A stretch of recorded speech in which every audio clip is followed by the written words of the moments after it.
शिवाय मित्रों, आज हम जानने वाले हैं भगवान शिव के 19 अवतारों के बारे में, जो आप शायद जानते होंगे या नहीं जानते होंगे। तो चलिए बात करते हैं 19 अवतारों में से पहला अवतार है भगवान शिव का वीरभद्र। हम सब जानते हैं कि वीरभद्र को भगवान शिव का गढ़ माना जाता है, यानी कि शिव पुराण के अनुसार यह अवतार उनकी जटा से उत्पन्न हुआ था। कुछ मान्यताओं के अनुसार यह अवतार सिर्फ भगवान शिव के जटा के एक सूक्ष्म बाल से उत्पन्न हुए थे। जब भगवान शिव के श्वशुर राजा दक्ष द्वारा आयोजित यज्ञ में माता सती ने अपने देह का त्याग कर दिया था, तब क्रोधावश भगवान शिव ने अपने सिर से एक जटा उखाड़ी और उसे पर्वत के ऊपर पटका दिया। उस जटा के पूर्व भाग से महाभयंकर वीरभद्र प्रकट हुए, जिसे भगवान शिव का वीरभद्र अवतार माना जाता है। शिव के इस अवतार ने दक्ष के यज्ञ का विध्वंस कर दिया और दक्ष का सिर काटकर शिव के सामने रख दिया था। बाद में भगवान शिव ने राजा दक्ष के सिर पर बकरे का सिर लगाकर उन्हें जिंदा कर दिया था। इसी कारण से हम कभी देखते हैं कि भगवान शिव के मंदिर कुछ लोग बकरे का आवाज़ भगवान शिव के सामने करते हैं, वैसा देखा गया है। अब बात करते हैं दूसरा अवतार पिपलाद अवतार के बारे में।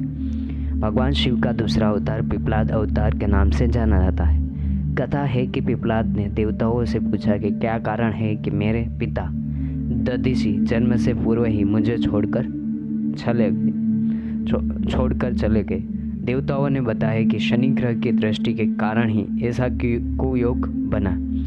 पिपलाद यह सुनकर बड़े क्रोधित हुए। उन्होंने शनि को नक्षत्र मंडल से गिरने का श्राप दे दिया। श्राप के प्रभाव से शनिदेव, जो कि नवग्रहों में से एक प्रमुख ग्रह माने जाते हैं, और भगवान शनिदेव को न्याय का देवता भी माना जाता है, शनि उसी समय आकाश से गिरने लगे। देवताओं की प्रार्थना पर पिपलाद ने शनि को इस बात पर क्षमा किया कि शनि जन्म से लेकर 16 साल तक की आयु तक किसी को कष्ट नहीं देगी। तभी से पिपलाद का स्मरण करने मात्र से शनि की पीड़ा दूर होती है। और यह भी शास्त्रार्थ प्रमाण है कि भगवान शनिदेव की उपासना में पिपलाद एक नाम भगवान शनि का भी रखा गया है। अतः दूसरे अवतार पिपलाद अवतार से जाने जाते हैं। तीसरा अवतार भगवान शिव का नंदी अवतार से पूजा जाता है। कथा अनुसार शिलाद नामक एक मुनि ब्रह्मचारी थे। वंश समाप्त होता देख उनके पितरों ने शिलाद से संतान उत्पन्न करने को कहा। शिलाद ने अयोनिज और मृत्युहीन संतान की कामना से भगवान शिव की तपस्या की, और यही कठिन तपस्या के कारण शिव के वरदान से कुछ समय बाद भूमि जोतते समय शिलाद को भूमि से उत्पन्न एक बालक मिला। शिलाद ने उसका नाम नंदी रखा। शिव ने नंदी को अपना गणाध्यक्ष बनाया, जो हम सब कुछ जानते हैं, और भगवान शिव के मंदिर में नंदी का होना एक शुभ भी माना गया है। इसी कारण ही भगवान शिव के सभी मंदिरों में नंदी पाया जाता है। मरुति की पुत्री सुवेशा के साथ नंदी का विवाह हुआ था। चौथा अवतार है भैरव अवतार, जो एक बहुत ही क्रोधाग्नि वाला एवं एक बहुत ही स्पष्ट एवं प्रतिभाशाली यानी कि प्रभावशाली अवतार माना जाता है। कथा अनुसार एक बार ब्रह्मा और विष्णु स्वयं को श्रेष्ठ मानने लगे। इसी दौरान वहाँ तेजपुंज के मध्य एक पुरुषाकृति दिखलाई पड़ी।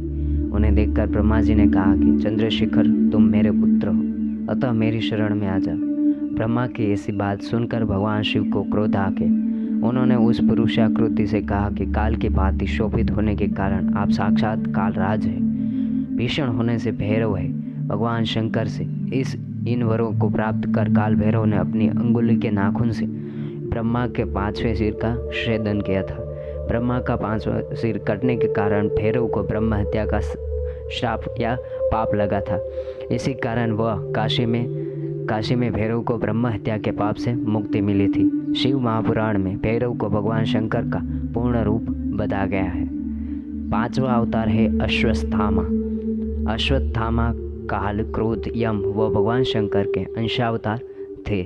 महाभारत में गुरु द्रोणाचार्य के पुत्र अश्वत्थामा ही एकमात्र ऐसे योद्धा थे जो युद्ध को कौरवों के पक्ष में करने की क्षमता रखते थे, लेकिन उन्होंने युद्ध के अंत में सेनापति बनाया गया था। द्रोणाचार्य ने भगवान शिव को पुत्र रूप में पाने के लिए घोर तपस्या की थी। उनकी तपस्या से प्रसन्न होकर भगवान शिव ने उन्हें वरदान दिया था कि वे उनके पुत्र के रूप में अवतरणीय होंगे।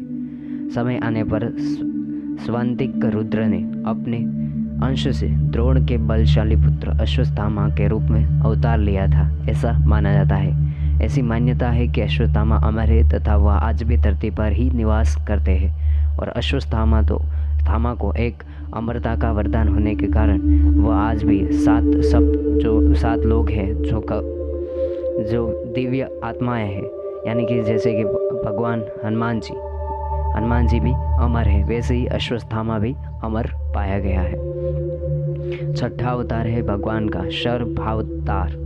भगवान शिव का छठा अवतार है शरभावतार। शरभावतार में भगवान शंकर का स्वरूप आधा मृग तथा शीश शरभ पक्षी पुराणों में वर्णित 8 पैरों वाला जंतु जो शेर से भी शक्तिशाली था, वैसा अवतार लिया था। लिंग पुराण में शिव के शरभावतार की कथा आती है। उसके अनुसार हिरण्यकशिपु का वध करने के लिए भगवान विष्णु ने नृसिंह अवतार लिया था। वैसे ही हिरण्यकशिपु के वध के पश्चात भी जब भगवान नृसिंह का क्रोध शांत नहीं हुआ तो देवता शिव जी के पास पहुंचे। तब भगवान शिव जी ने शरभावतार लिया और वे इसी रूप में भगवान नृसिंह के पास पहुंचे तथा उनकी स्तुति की, लेकिन नृसिंह की क्रोधाग्नि शांत नहीं हुई। यह देखकर शरभ रूपी भगवान शिव अपनी पूंछ में नृसिंह को लपेट कर ले उठे। तब कहीं जाकर भगवान नृसिंह की क्रोधाग्नि शांत हुई, ऐसा लिंग पुराण के अनुसार मान्यता है। तब उन्होंने शरभावतार से क्षमा याचना कर अति विनम्र भाव से उनकी स्तुति की थी। अब बात करते हैं सातवां अवतार। भगवान शिव का सातवां अवतार कृपति अवतार माना जाता है। भगवान शंकर का सातवां अवतार है कृपति। कथानुसार नर्मदा के तट पर धर्मपुर नामक नगर में विश्वानर नाम के एक मुनि तथा उनकी पत्नी सुषिष्मति रहती थी। सुषिष्मति ने बहुत काल तक निसंतान रहने पर एक दिन अपने पति से शिव के समान पुत्र प्राप्ति की इच्छा की। मुनि विश्वानर ने काशी जाकर भगवान शिव के वीरेश लिंग की आराधना की। एक दिन मुनि को वीरेश लिंग के मध्य एक बालक दिखाई दिया। मुनि ने बाल रूपधारी शिव की पूजा की। उनकी पूजा से प्रसन्न होकर भगवान शंकर ने सुषिष्मति के गर्भ से अवतार लेने का वरदान दिया। कालांतर में सुषिष्मति गर्भवती हुई और भगवान शंकर उसके गर्भ से पुत्र रूप में प्रकट हुए, जिसे कृपति अवतार माना जाता है। 8वें अवतार की बात करते हैं। 8वां अवतार प्रसिद्ध एवं आप भी जानते होंगे, ऋषि दुर्वासा। धर्म ग्रंथों के अनुसार सती अनसुईया के पति महर्षि अत्रि ने ब्रह्मा के निर्देशानुसार पत्नी सहित रुक्षकुल पर्वत पर पुत्र कामना से घोर तप किया था। उनके तप से प्रसन्न होकर ब्रह्मा, विष्णु और महेश तीनों उनके आश्रम पर आए। उन्होंने कहा कि हमारे अंश से तुम्हारे 3 पुत्र होंगे जो त्रिलोकी में विख्यात तथा माता पिता का यश बढ़ाने वाले होंगे। समय आने पर ब्रह्मा जी के अंश से चंद्रमा उत्पन्न हुए। विष्णु के अंश से श्रेष्ठ संन्यास पद्धति को प्रचलित करने वाले दत्तात्रेय उत्पन्न हुए और रुद्र के अंश से मुनिवर दुर्वासा ने जन्म लिया था। अतः शास्त्र के अनुसार ऋषि दुर्वासा को भगवान शिव का 8वां अवतार माना जाता है। शिव का 9वें अवतार के बारे में। भगवान शिव का 9वां अवतार है हनुमान जी, जो शिव महापुराण के अनुसार बताए गए हैं। अब बात करते हैं जो कि हनुमान जी के बारे में हम सभी लोग जानते हैं कि भगवान शिव का अंशावतार हनुमान जी माना गया है, जिन्होंने भगवान श्री राम की सहायता की है और कृष्ण अवतार में भी भगवान श्री कृष्ण की भी सहायता की है। अतः वह एक चिरंजीवी है। अश्वत्थामा के जैसे ही वह उनको अमरता का वरदान प्राप्त है। अतः हनुमान जी का कभी भी मृत्यु नहीं होती। अतः वह हर हमेश अमरता में रहते हुए एक चिरंजीवी का पद प्राप्त किया है। 10वां अवतार है वृषभ अवतार। धर्म ग्रंथों के अनुसार इस अवतार में भगवान शिव ने विष्णु पुत्रों का संहार किया था। जब भगवान विष्णु दैत्यों को मारने पाताल लोक गए तो उन्हें वहाँ बहुत सी चंद्रमुखी स्त्रियां दिखाई पड़ी। विष्णु ने उनके साथ रमण करके बहुत से पुत्र उत्पन्न किए। विष्णु के इन पुत्रों ने पाताल से पृथ्वी तक बड़ा उपद्रव किया। उनसे घबराकर ब्रह्मा जी ऋषि मुनियों को लेकर शिव जी के पास गए और रक्षा के लिए प्रार्थना करने लगे। तब भगवान शंकर ने वृषभ रूप धारण कर विष्णु भगवान के जो अमानवीय यानी कि जो राक्षसी पुत्र था थे उनका संहार किया था, ऐसा हमारे धर्म ग्रंथों के अनुसार माना गया है। 11वां है यतिनाथ अवतार। कथा अनुसार एवं शास्त्रों के कुछ मतभेद के अनुसार भगवान शिव का 11वां अवतार यतिनाथ अवतार माना जाता है। कथा अनुसार अभ्रुदाचल पर्वत के समीप शिव भक्त आहुक एवं आहुका भेल दंपति रहते थे। एक बार भगवान शिव यतिनाथ के वेश में उनके घर आए। उन्होंने भेल दंपति के घर रात व्यतीत करने की इच्छा प्रकट की। याहुका ने अपने पति को गृहस्थ की मर्यादा का स्मरण कराते हुए स्वयं धनुष बाण लेकर बाहर रात बिताने और यति को घर में विश्राम करने देने का प्रस्ताव रखा। इस तरह याहुक धनुष बाण लेकर बाहर चला गया। प्रातःकाल याहुका और यति ने देखा कि वन्य प्राणियों ने याहुक को मार डाला है। इस पर यतिनाथ बहुत दुखी हुए। तब याहुका ने उन्हें शांत करके हुए कहा कि आप शोक न करें, यति की सेवा में प्राण विसर्जन धर्म है और उसका पालन कर हम धन्य हुए हैं। जब याहुका अपने पति की चित्ताग्नि में जलने लगी तो शिवजी ने उसे दर्शन देकर अगले जन्म में पुनः अपने पति से मिलने का वरदान दिया था। 12वां अवतार है भगवान का कृष्ण दर्शन अवतार। भगवान शिव का 12वां अवतार कृष्ण दर्शन अवतार माना गया है। इक्ष्वाकु वंशीय श्राद्धदेव की 9वीं पीढ़ी में राजा नबक हुआ था, यानी कि नबक का जन्म हुआ था। विद्या अध्ययन को गुरुकुल गए नबक जब बहुत दिनों तक न लौटे तो उनके भाइयों ने राज्य का विभाजन आपस में कर लिया। नबक को जब यह बात ज्ञात हुई, यानी कि जानने में आई, तो वह अपने पिता के पास गए। पिता ने नबक से कहा कि वह यज्ञपरायण ब्राह्मणों के मोह को दूर करते हुए उनके यज्ञ को संपन्न करके उनके धन को प्राप्त करे। तब नबक ने यज्ञ भूमि में पहुंचकर वैश्यदेव सूक्त के स्पष्ट उच्चारण द्वारा यज्ञ संपन्न कराए। अंगारिक ब्राह्मण यज्ञ अविशिष्ट धन नबक को देकर स्वर्ग को चले गए।